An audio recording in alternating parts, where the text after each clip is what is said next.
when Hitler came to power, I was 9 years old. So I didn't care for politics, but I felt that something is going wrong, because Hitler was too impressed, too much oppressing, maybe not the right word, too much pressure behind all the people to come together and to follow him, My father was working for the government, labor department. If you don't get into in Hitler's party's organization, you will be out of your job. And my father had to go to an organization. They were doing sports and shooting and stuff and marching. So they all had to go, the people had to go. If you were on your own, let's say you were a tailor, you didn't have to go, they couldn't take your job away. But if you worked for the government, you had to march with the government, you had to, that's more or less, we were all forced to march with that government, Hitler's government. There was no other way. We had to go with the flow. You have to go with the flow. That was it. It was not great freedom. You couldn't do what you wanted. We were in the center near Mogilev, and we were on the Dnieper on the Soch River. And the Soch River emptied into the Dnieper. And on the Soch River, there was quite peaceful because we had a 2-kilometer swamp in front of us. There was a steep decline from our lines on a river, and that was the Soch River, 30-meter wide. And then came a swamp of 2 kilometers, so we had it really peaceful. There was not one shot fired for 3 months. But after 3 months, we had to go back because the Russians broke through here, and down there we heard the cannons, and we had to march back not to be cut off. And then we were drawn into a huge, huge battle. And the battle was the Russians wanted to cut the east-west line, that one train line off, and the war would have been ended because there's no food coming in and no ammunition and nothing. So, and between the big battleground was only 2 kilometers away from that east-west line. And we didn't know that Russia had that many people. They could draw 100, 200 people against one. Now we were not armed for this even. We had one thing, a good machine gun 42 that shot 12 bullets in the second, and that was horrible for the Russians because they came arm on arm on arm and 10 deep. And that was horrible for them, but that was our only thing. We could stay alive, but we had nothing else. It was really infantry against infantry, that's all. They attacked day after day after day with 10,000 of people.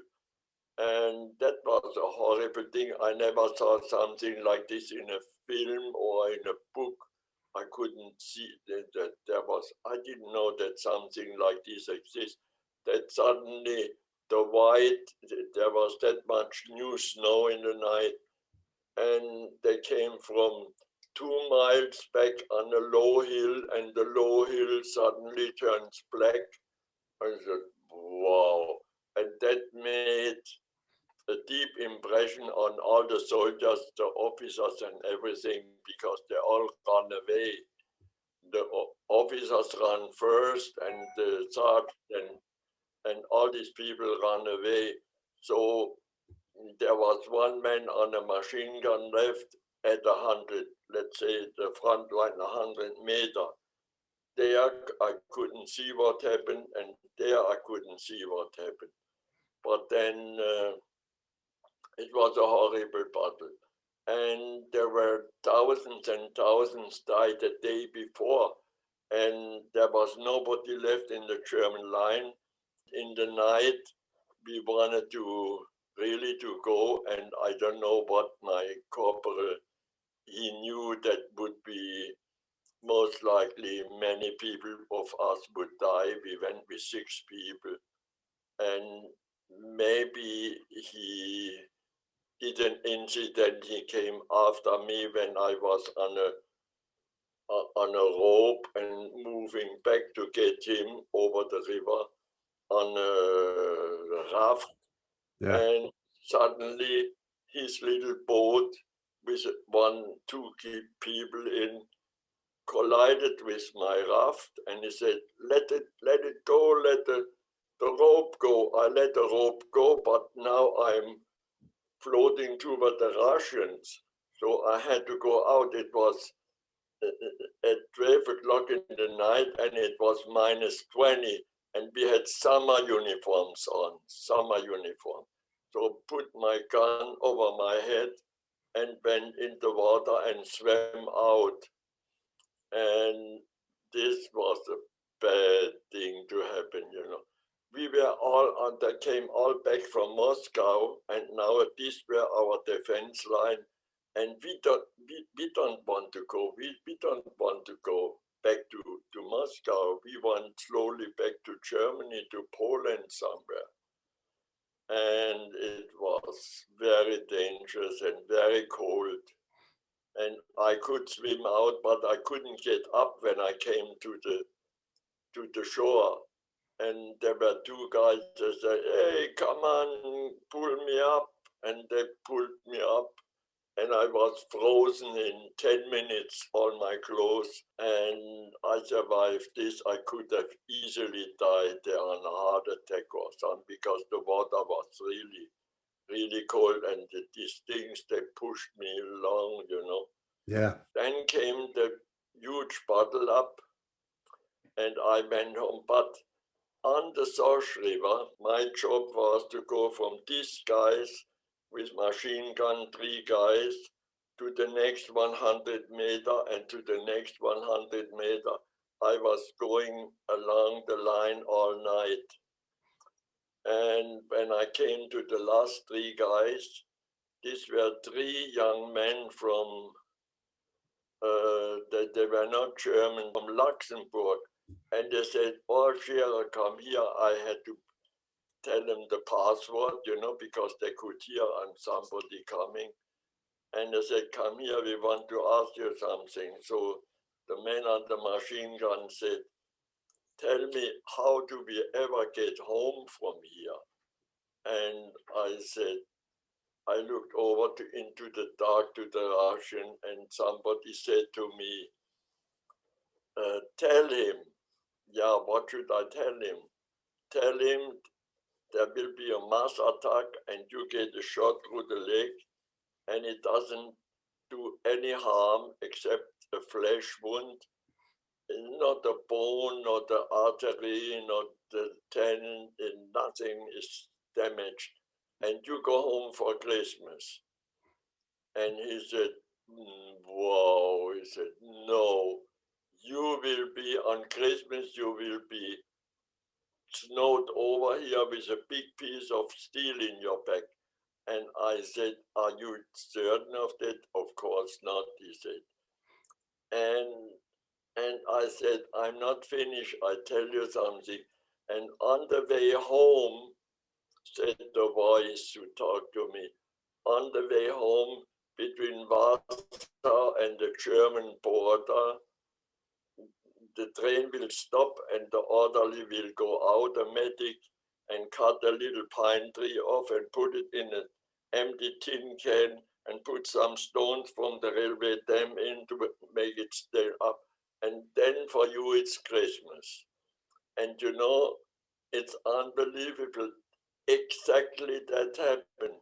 I got a shot through the leg, And the orderly went out and made a little Christmas tree, and I was at home on the 24th, at home in a nice hospital for wounded soldiers. I was there at 10 o'clock in the morning. They gave me a nice bath and they put me in a bed, and a Bavarian guy was decorating a Christmas tree. So it was, and that filled me. It must have been God, because I'm not a visionist. I don't see the future. Somebody told me what will happen. I had a sister who was 3 years older than me, and she went to a convent school. And when she came home, I asked my mom, when is she coming home? Well, she's coming home soon. It's the first day, maybe they let her go earlier. And at 11:30, she came home. And on the door, I asked her, what did you learn? Did you learn how to write? No. What did you calculate? No. So what did you learn in school today? And she said, we learned all about Christ today in the school. His life, his birth, and his life, and his everything. And I said, can you tell me the story? And my mom said, no, now we are eating, and after we are eating, she can tell you everything you want to hear.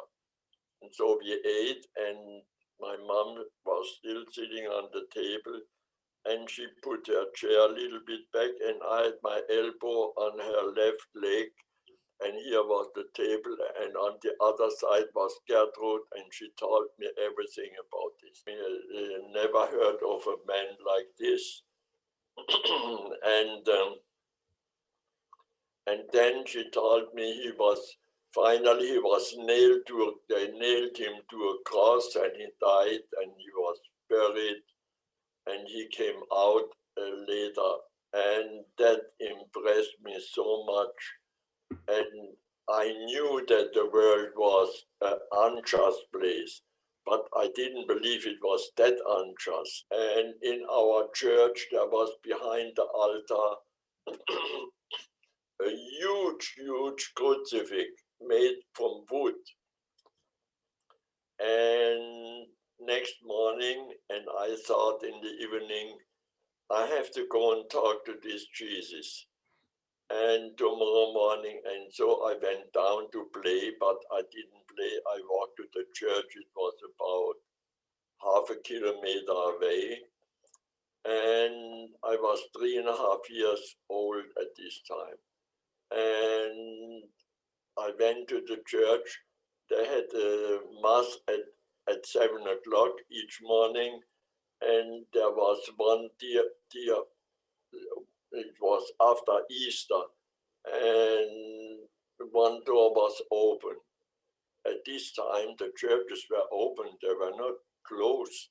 Nobody went to a church and steal anything at this time. It was a very peaceful time because the door was that thick, 3.5 inches thick, was oak. I could never open that door, but it was open. So I went in and went to the second bench on the right side, and I said to Jesus, I knew this is not Jesus, he is back with his Father, but I addressed whatever I had to say to him. And I said, I feel so sorry for you. And it was so unjust that I nailed you to this cross. And if the whole world is against you, I am for you. And then I said to him, I wanted to bring you flowers, but I haven't got any money. And the flower salesman is near the cemetery, and I cannot walk that far, and I have no money. And chocolate, I have no money, but I think you could not eat that in the moment. And I said, but what can I give you?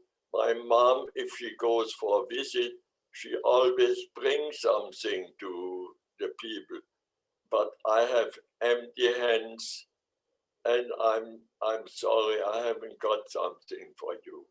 And then I thought, I was quiet, and I thought, what could I do? What could I give him?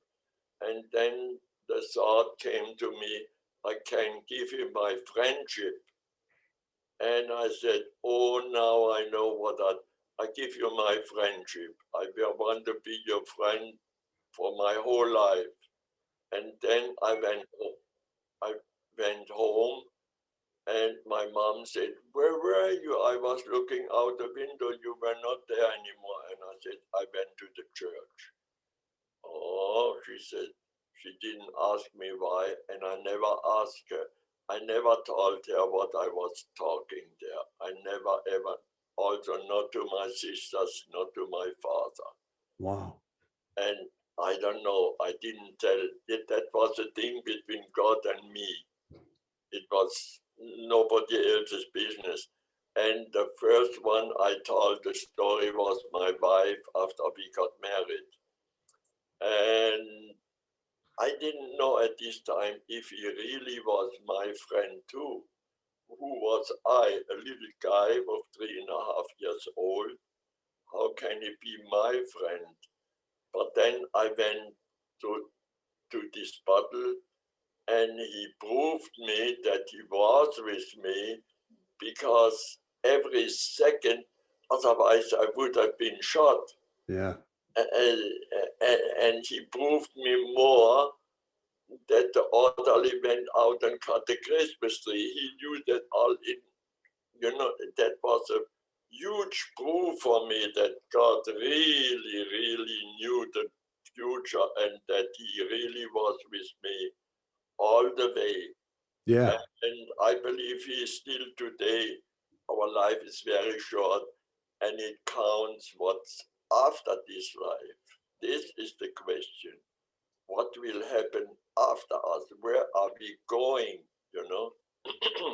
And when I went homeward from Siberia, and in Poland, God said to me, now you go home for a few years, and then you go on to Canada.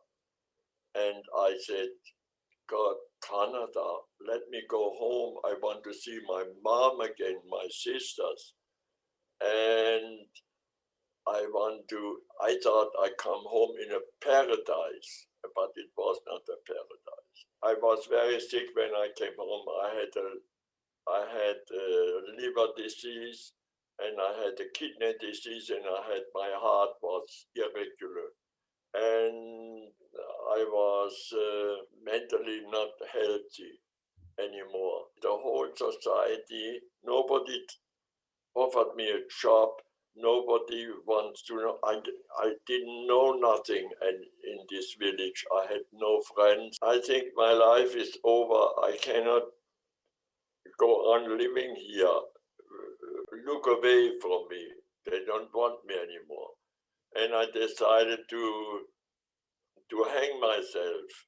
But then when I thought how I can do that, I need a rope to hang myself. I had no money for a rope. So, and when I decided to go behind houses, there's sometimes a rope hanging, on a barn or somewhere there. I might find one. And then I said, no, I'm not doing it today, tomorrow, because it's Saturday. My 2 sisters come home. They don't work on Saturday. And Saturday and Sunday is a little bit better at home. And I said, but on Monday I will do it. And when I said, on Monday I will do it, I saw a face on my right side, and the face said, did you forget him? And I looked around, and I saw a crucifix. And I said, no, no, no, I'm not doing it. So that's exactly what he saw. And on a piece of bank paper, banking because his sister worked in a bank. He drew it on the back of it, and this is like a blown up version of it, but that's what he drew. He drew what he saw. I thought I come home in a paradise, but it was not a paradise.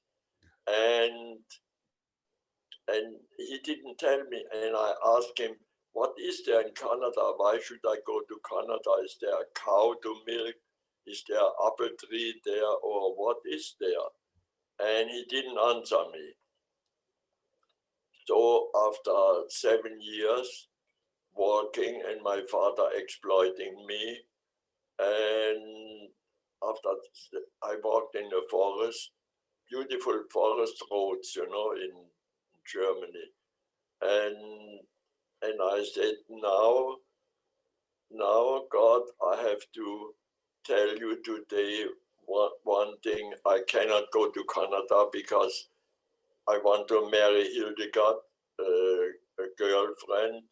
I want to marry her, and I want to go to Canada, and all that will cost me 2,000 mark, and I come penniless to Canada, and I cannot even scratch 2,000 mark. I'm penniless. I have nothing. I have no bank account. I have no money. My father wanted to have all my money on the table on Saturday.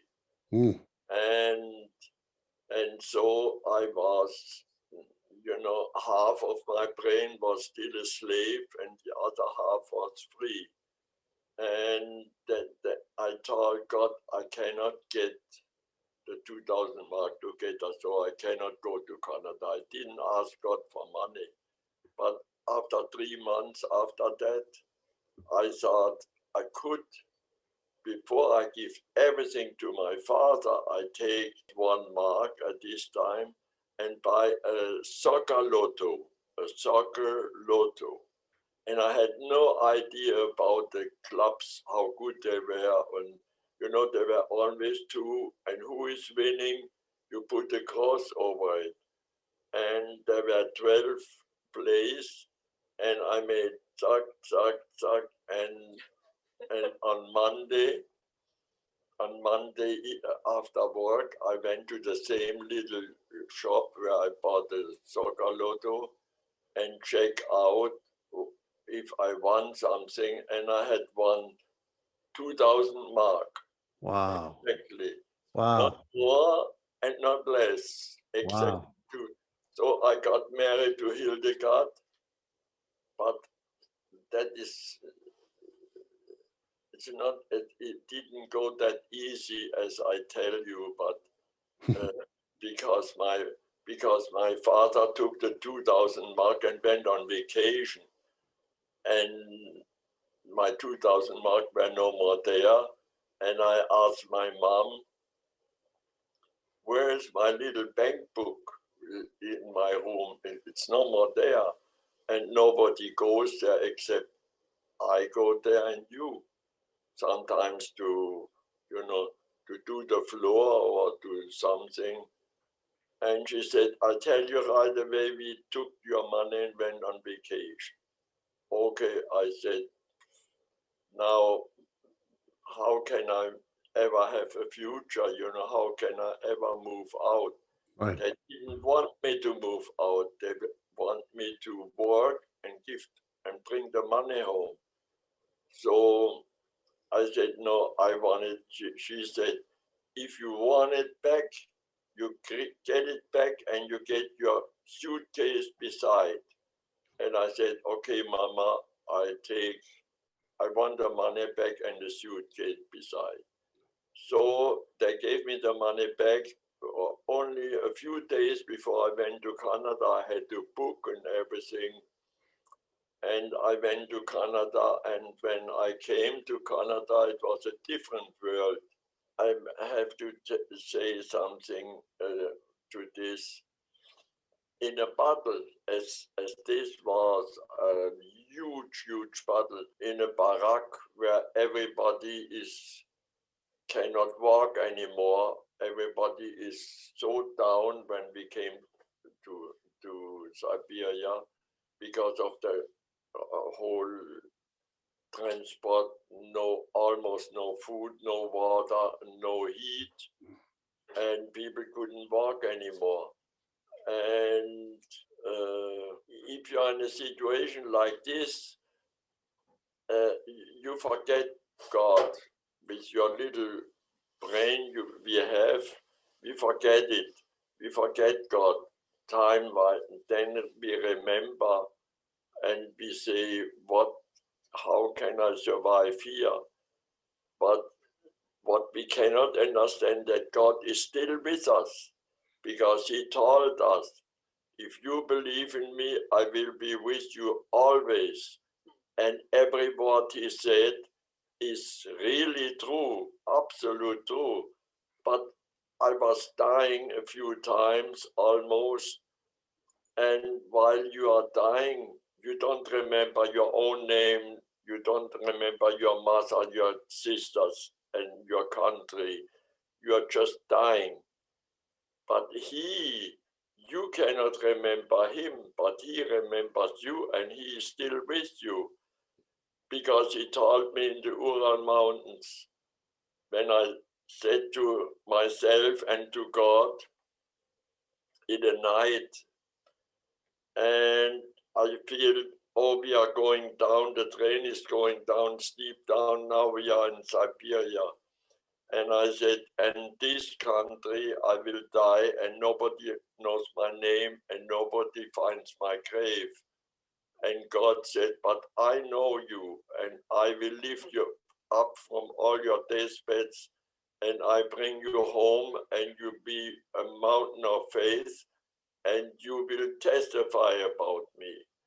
And the testifying I do now, Yeah. and all the time, and he lifted me up, and he restored my body, and I could come to Canada here, and I'm still alive, and I'm 96 now, and there is absolutely, God is absolute. There is no, well, I believe a little bit there is something. No, there's not something. There is God. Yeah. And he is, and we cannot see him now, but we can sometimes, like in my case, you have to say, wow, this is not normal. That was not normal. That was done by God, like my shot through the leg and all this, and which was foretold to me. And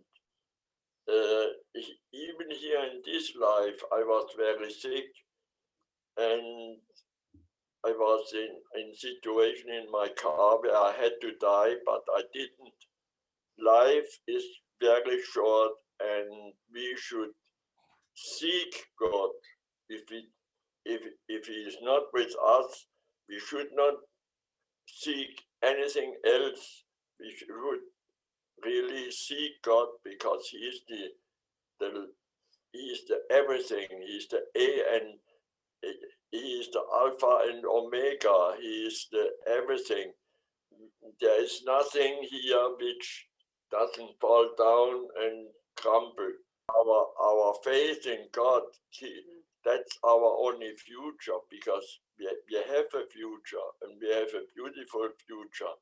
But only if when God said, I love you and I will be with you, in Matthew, on the end of Matthew, with whom is he?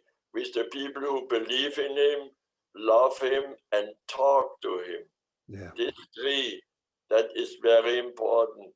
And even if we are unconscious, he is beside us.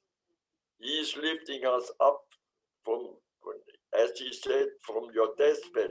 He lifted me up from several deathbeds in Siberia. That's why I'm still here. And whatever he said comes true. Either it became true or it will come true. Or what he says in his book, the New Testament, yeah, it will come true, absolute.